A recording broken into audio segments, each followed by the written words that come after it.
तो कर्नाटक में बीजेपी को बड़ा झटका लग गया है। कर्नाटक में बीजेपी को सदमा पहुंच गया है क्योंकि पूर्व डिप्टी सीएम लक्ष्मण सावदी कांग्रेस में शामिल हो चुके हैं और बाकायदा कांग्रेस ने इसकी पुष्टि भी कर दी है।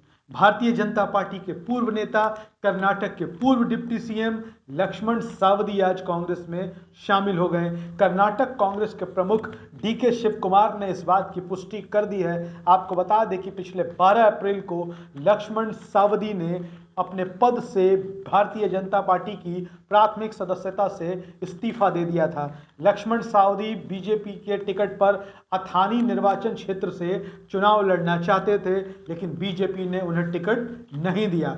कर्नाटक विधानसभा चुनाव 2023 के लिए बीजेपी ने मंगलवार को अपने उम्मीदवारों की लिस्ट जारी की थी। बीजेपी ने 189 उम्मीदवारों की अपनी पहली लिस्ट जारी की थी। लिस्ट के जारी होते ही कर्नाटक के पूर्व उप मुख्यमंत्री लक्ष्मण सावदी को राज्य विधानसभा चुनाव लड़ने के लिए टिकट नहीं मिला। इसके बाद उन्होंने भारतीय जनता पार्टी छोड़ने का फैसला कर लिया था। इस बात की घोषणा उन्होंने कर दी थी। शुक्रवार को लक्ष्मण सावदी ने बेंगलुरु में कांग्रेस नेता और कर्नाटक कांग्रेस के अध्यक्ष डीके शिव कुमार से मुलाकात की।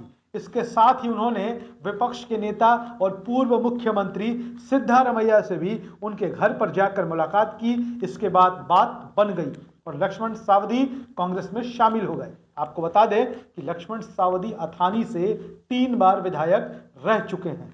हालांकि वर्ष 2018 में जब विधानसभा के चुनाव हुए तो वो कांग्रेस के प्रत्याशी महेश कुमार थल्ली से हार गए थे और अब कांग्रेस के जो उम्मीदवार थे उन्हें बीजेपी ने अथानी सीट से टिकट दे दिया है। आपको बता दें कि लक्ष्मण सावदी ने अपने इस्तीफे की घोषणा करते हुए कहा था कि मैंने निश्चित रूप से एक बड़ा फैसला ले लिया है। मैंने भारतीय जनता पार्टी की प्राइमरी मेंबरशिप से यानी कि प्राथमिक सदस्यता से इस्तीफा देने का फैसला कर लिया है। लक्ष्मण सावदी ने कहा कि मैंने अपना फैसला कर लिया है। मैं भीख का कटोरा लेकर घूमने वाले नेताओं में से नहीं हूं। मैं एक स्वाभिमानी राजनेता हूं। मैं किसी के बहकावे में आकर काम नहीं कर रहा हूं। वहीं सावदी के कांग्रेस में जाने और बीजेपी से इस्तीफे पर कर्नाटक के पूर्व मुख्यमंत्री बीएस येदियुरप्पा ने कहा कि हमने उन्हें सब कुछ दे दिया था। मुझे पता नहीं कि वो दुखी क्यों हैं। मुझे नहीं पता कि उन्होंने ऐसा फैसला क्यों लिया। मैंने उनसे पूरी कोशिश की कि मैं उनसे संपर्क करूं, उनसे बात करूं, लेकिन उनसे संपर्क साधा नहीं जा सका।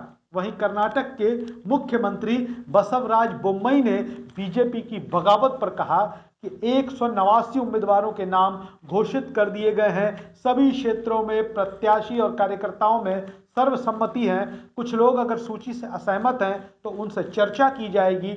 मैं उनके साथ लगातार संपर्क में हूं। मैंने लक्ष्मण सावदी से भी बात की है और उनसे कहा है कि आप जल्दबाजी में कोई निर्णय नहीं लें, लेकिन लक्ष्मण सावदी ने निर्णय ले लिया है। कर्नाटक के पूर्व उप मुख्यमंत्री बीजेपी छोड़कर कांग्रेस में शामिल हो चुके हैं। भूषण ज्वेलर्स, अनमोल रिश्तों के लिए।